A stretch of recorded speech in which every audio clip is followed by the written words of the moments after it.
Апошняя рэпетыцыя і на сцэну. Наперадзе фінальны конкурс. Менавіта ён пакажа, чыя каманда лепшая. Эколага-турыстычны фестываль, які сабраў каля 200 школьнікаў з 20 школ Брэста і Брэсцкага района, выйшаў на фінішную прамую. Самое главное, на что направлен этот фестиваль, это, конечно же, освещение проблем, которые существуют в экологии у нас. Это, естественно, бережное отношение к использованию природных ресурсов, но и использование возобновляемых источников энергии.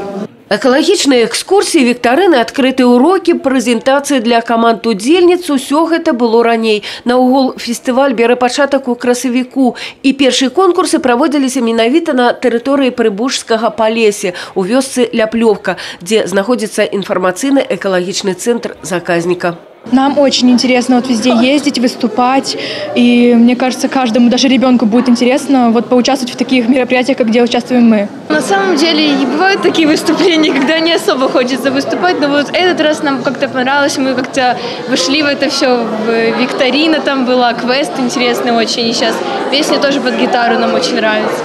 Вообще было очень интересно, были разные квесты, много людей, все очень интересно, нам очень понравилось. Фестываль арганізаваны рэспубліканскім заказнікам Прыбужскае Палесье пры падтрымцы Брэсцкага райвыканкама і Брэсцкага абласнога камітэта прыродных рэсурсаў і аховы навакольнага асяроддзя праходзіць ужо 9-й раз. Дарослыя імкнуцца, каб ён стаў цікавай старонкай у жыцці школьнікаў. В этом году немножечко формат у нас поменялся. Мы добавили элемент квеста, то, что сейчас модно, интересно для молодежи.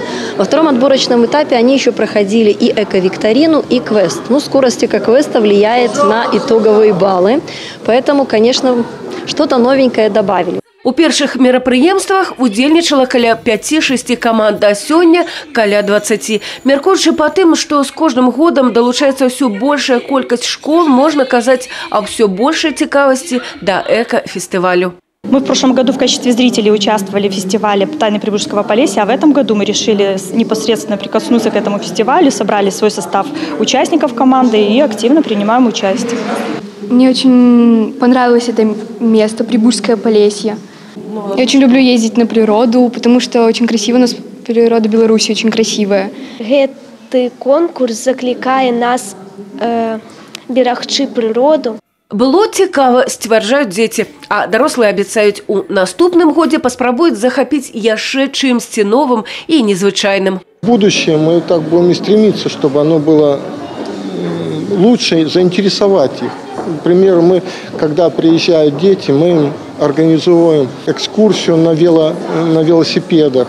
Вот. В следующем году мы уже планируем, у нас есть и байдарки, и каноэ. Я думаю, к этому тоже мы будем привлекать эти средства, чтобы более интересно это проводилось мероприятие.